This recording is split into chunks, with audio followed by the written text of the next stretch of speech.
منتصر، مرحبا. كيف حالك؟ خير. كم سنك يا منتصر؟ 5 سنوات. 5 سنوات، ما شاء الله تبارك الله. طيب ايش تقول للمشاهدين في بداية المقطع؟ وصل المقطع 100 إعجاب. ايش؟ مزح. وصل المقطع 1,000,000 مشاركة. طيب اليوم جهزنا لك 100 سؤال، جاهز انك تجاوب عليها؟ جاهز بإذن الله. وأول سؤال وأهم سؤال، من ربك؟ ربي الله. ما دينك؟ الإسلام. من نبيك؟ محمد صلى الله عليه وسلم. ما كتابك؟ القرآن. كم عدد أجزاء القرآن؟ 30 جزءا. كم عدد سور القرآن؟ 114 سورة. كم عدد آيات القرآن؟ 6236 آية. كم عدد كلمات القرآن؟ 77,439 كلمة. كم عدد حروف القرآن؟ 323,671 حرف. أول سورة أنزلت؟ سورة العلق. أعظم آية؟ آية الكرسي. أطول آية؟ آية الدين. سورة نزلت كاملة؟ سورة الأنعام. ما هي السبع المثاني؟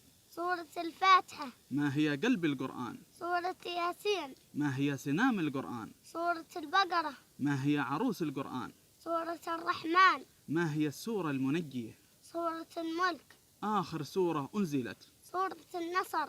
ما شاء الله. طيب كم عدد الصلوات المفروضة في اليوم والليلة؟ 5 صلوات مفروضة. أذكرها. صلاة الفجر، وصلاة الظهر، وصلاة العصر، وصلاة المغرب، وصلاة العشاء. طيب كم عدد سنن الرواتب؟ 12 ركعة. صلاة الفجر كم ركعات؟ 2 مفروضة، وسنتها الراتبة 2 قبلية. ما المقصود بالقبلية؟ تصلى قبل الصلاة المفروضة. وصلاة الظهر؟ 4 ركعات مفروضة، وسنتها الراتبة 4 ركعات قبلية و2 بعدية. وصلاة العصر؟ 4 ركعات مفروضة، وليس لها سنة راتبة. وصلاة المغرب؟ 3 ركعات مفروضة، وسنتها الراتبة 2 بعدية. صلاة العشاء؟ 4 ركعات مفروضة، وسنتها الراتبة 2 بعدية. أحسنت. طيب أي الأسماء أعلى منزله؟ أعلى الأسماء منزلة ما سمى الله بها ذاته.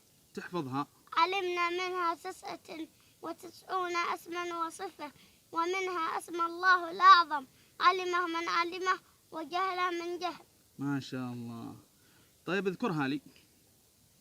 هو الله الرحمن الرحيم، الملك القدوس السلام، المؤمن المهيمن العزيز الجبار المتكبر الخالق البارئ المصور الغفار القهار الوهاب الرزاق الفتاح العليم القابض الباسط الخافض الرافع المعز المذل السميع البصير الحكم العدل اللطيف الخبير الحليم العظيم الغفور الشكور العلي الكبير الحفيظ المقيت الحسيب الجليل الكريم الرقيب المجيب الواسع الحكيم الودود المجيد الباعث الشهيد الحق الوكيل القوي المتين الولي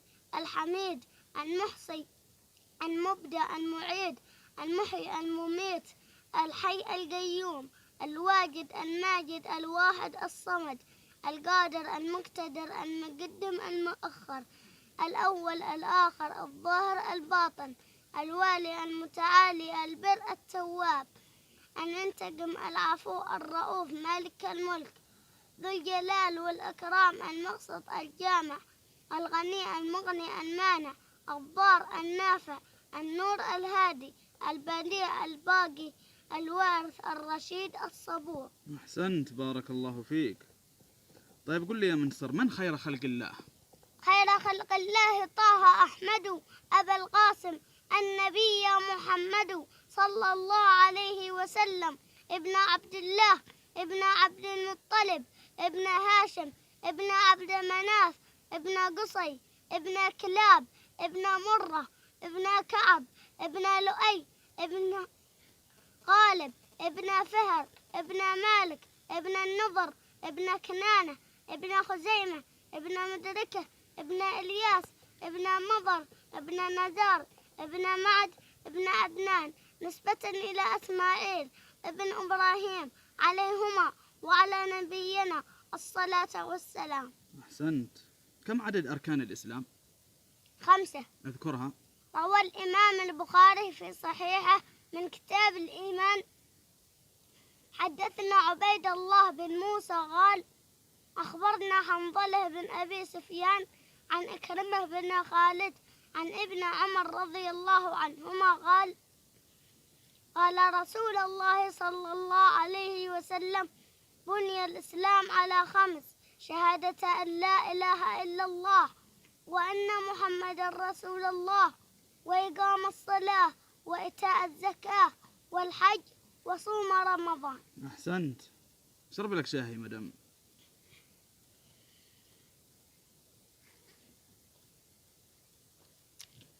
كم عدد أركان الإيمان؟ 6. اذكرها. الإيمان بالله وملائكته وكتبه ورسله واليوم الآخر والإيمان بالقدر خيره وشره. أحسنت. كم عدد زوجات النبي صلى الله عليه وسلم؟ 11 زوجة. اذكرهن. خديجة بنت خويلد وسودة بنت زمعة وعائشة بنت أبو بكر الصديق وحفصة بنت عمر بن الخطاب وزينب بنت خزيمة وأم سلمة وزينب بنت جحش وجويرية بنت الحارث وأم حبيبة وصفية بنت حيي وميمونة بنت الحارث رضي الله عنهم جميعا. أحسنت. كم عدد غزوات الرسول صلى الله عليه وسلم؟ 28 غزوة، حدث في بعضها قتال وبعضها لم يحدث وأخرى صلح. طيب، ما الفرق بين الغزوة والسرية؟ الغزوة هي التي خرج فيها الرسول صلى الله عليه وسلم للقتال بنفسه، والسرية هي التي أمر بها ولم يخرج فيها. أحسنت. ماذا تعرف عن الخلافة الراشدة؟ هي امتداد لدولة الإسلام التي أسسها الرسول صلى الله عليه وسلم. كم عدد الخلفاء الراشدين؟ 5. أذكرهم. أبو بكر الصديق وعمر بن الخطاب وعثمان بن عفان وعلي بن أبي طالب والحسن بن علي بن أبي طالب رضي الله عنهم جميعا. أحسنت. أين حدثت بيعة العقبة الأولى؟ في مكة المكرمة. وكم عدد الذين بايعوا فيها؟ 10 من الخزرج و2 من الأوس. وأين حدثت بيعة العقبة الثانية؟ في مكة المكرمة. ومتى حدثت؟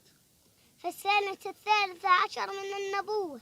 وبماذا اشتهرت؟ ببيعة حرب الأحمر والأسود. وكم عدد الذين بايعوا فيها؟ 73 رجل ومرأتان. أذكر ما حدث في البيعة. لما اجتمع القوم لبيعة الرسول صلى الله عليه وسلم قال العباس رضي الله عنه: يا معشر الخزرج، أتدرون على ما تبايعون هذا الرجل؟ قالوا: نعم. قال: إنكم تبايعونه على حرب الأحمر والأسود من الناس، فإن كنتم ترون أنكم إذا نهكت أموالكم مصيبة وأشرافكم قتل أسلمتموه، فمن الآن فهو والله خزي الدنيا والآخرة إن فعلتم، وإن كنتم ترون أنكم وافون له بما دعوتم إليه على نهكة الأموال وقتل الأشراف فخذوه، فهو والله خير الدنيا والآخرة. قالوا: فإن نأخذه على مصيبة الأموال وقتل الأشراف، فما لنا بذلك يا رسول الله؟ إن نحن وفينا. قال: الجنة. قالوا: فابسط يدك نبايعك، فبسط يده فبايعه. أحسنت، بارك الله فيك. سعل سلهم سبعين 10 جهة. حم. طيب، ما هو أصح كتاب بعد كتاب الله؟ كتاب صحيح البخاري. وماذا تعرف عن الخلافة الأموية؟ هي أول الملك العام الذي ذكره رسول الله صلى الله عليه وسلم، وهم والله أهل فتوحات، وقد حملوا راية الإسلام بحقها يوم أن حملوها. أيوة. من الذي أسس الخلافة الأموية؟ معاوية بن أبي سفيان رضي الله عنه. قصيدة يا عابد الحرمين لو أبصرتنا أرسلت من إلى من؟ من العالم العامل عبد الله بن المبارك إلى العالم العامل الفضيل بن عياض. من هو أول مولود للمسلمين بعد الهجرة؟ عبد الله بن الزبير رضي الله عنه. وبماذا كان يلقب؟ فارس الخلفاء. كم من عذق رداح لمن؟ لأبي الدحداح في الجنة، قالها رسول الله صلى الله عليه وسلم. من القائل لئن عشت إلى قابل لأصومن 9 مخالفة لليهود؟ رسول الله صلى الله عليه وسلم. من حكام الأندلس الذي خاض 50 معركة ضد أوروبا وانتصر في كل معاركه؟ الحاج بن منصور. وما الذي كان يفعله بعد كل معركة؟ يجمع غبار ملابسه في الزجاجة. لماذا؟ لتدفن معه وتشهد له عند الله. ومن الذي أعطاه رسول الله عصاه وقال له بها أعرفك بالجنة؟ عبد الله بن أويس رضي الله عنه. من زوجات النبي التي أرسل إليها سلام من الله عبر جبريل؟ خديجة بنت خويلد رضي الله عنها. من الصحابي الذي أخبره رسول الله أن جبريل يقول أن الله راض عنك فهل أنت راض عنه؟ أبو بكر الصديق رضي الله عنه. من الذي رمى إبراهيم عليه السلام في النار؟ النمرود بن كنعان. من الحاكم الذي أمر أهل مملكته أن لا يغلقوا أبواب بيوتهم ودكاكينهم ل3 أيام مع لياليها؟ صلاح الدين الأيوبي. لماذا؟ ليطمئن على الجبهة الداخلية. فما كانت النتيجة؟ لم تحدث أي سرقة. وبماذا أفاده ذلك؟ توجه إلى الجبهة الخارجية وفتح بيت المقدس. الله أكبر. من الخليفة الذي كان عاما يغزو وعاما يحج؟ هارون الرشيد. وكم حكم من الأرض؟ ربع الأرض. وكم كان يصلي في اليوم والليلة؟ 100 ركعة. وبكم كان يتصدق في اليوم من ماله الخاص؟ 1000 درهم. وماذا كان يقول وهو يبكي عند قبره الذي حفره بيده؟ يا من لا يزول ملكه ارحم من يزول ملكه. أحسنت. من الذي ناظر كبار الملاحدة وغلبهم وهو دون 12 من عمره؟ الإمام أبو حنيفة. من العالم الذي اشتهر ببراعته في المناظرة؟ الإمام الباقلاني. من علماء الإسلام الذي ختم القرآن في السجن 80 مرة؟ شيخ الإسلام ابن تيمية. وعندما توفى كان يقرأ أي آية من القرآن؟ إن المتقين في جنات ونهر. في من نزل قوله تعالى ومن يخرج من بيته مهاجرا إلى الله ورسوله ثم يدركه الموت فقد وقع أجره على الله وكان الله غفورا رحيما؟ ضمرة بن جندب رضي الله عنه.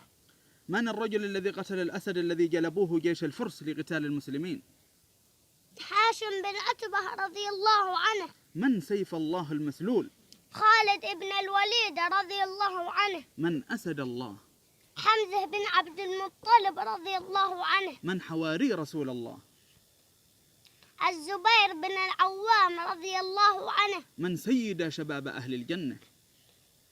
الحسن والحسين رضي الله عنهم. من صديق هذه الأمة؟ أبو بكر الصديق رضي الله عنه. من فاروق هذه الأمة؟ عمر بن الخطاب رضي الله عنه. من أمين هذه الأمة؟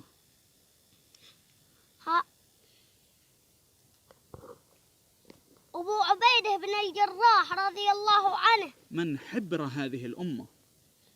عبد الله بن العباس رضي الله عنه. من قائد كتيبة الموت الإسلامية؟ عكرمة بن أبي جهل رضي الله عنه. شرب شاي.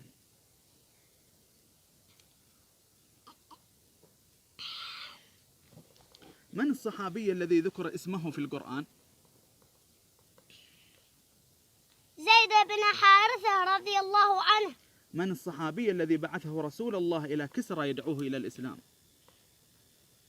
عبد الله بن حذافة رضي الله عنه. من الصحابي الذي قال عنه عمر بن الخطاب لا تولوه جيشا من المسلمين كي لا يهلكهم بشجاعته؟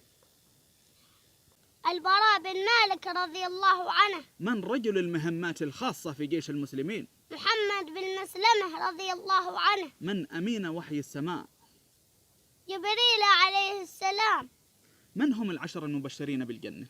أبو بكر الصديق، وعمر بن الخطاب، وعثمان بن عفان، وعلي بن أبي طالب، وطلحة بن عبيد الله، والزبير بن العوام، وعبد الرحمن بن عوف، وسعد بن أبي وقاص، وسعيد بن زيد، وأبو عبيدة بن الجراح رضي الله عنهم جميعا. أحسنت. ما هي السنة التي تسببت بانتصار جيش المسلمين على أعدائهم قبل أن تبدأ المعركة؟ سنة السواك. ما الذي طلبه أصحاب الكهف من ربهم؟ الرشد. وما الذي طلبه الجن من ربهم عندما سمعوا القرآن لأول مرة؟ الرشد. وما الذي طلبه موسى عليه السلام من الرجل الصالح الذي ذكر في سورة الكهف؟ علمني مما علمت رشدا. فما هو الرشد؟ الرشد هو إصابة وجه الحقيقة، هو السداد، هو السير في الاتجاه الصحيح. أحسنت، بارك الله فيك.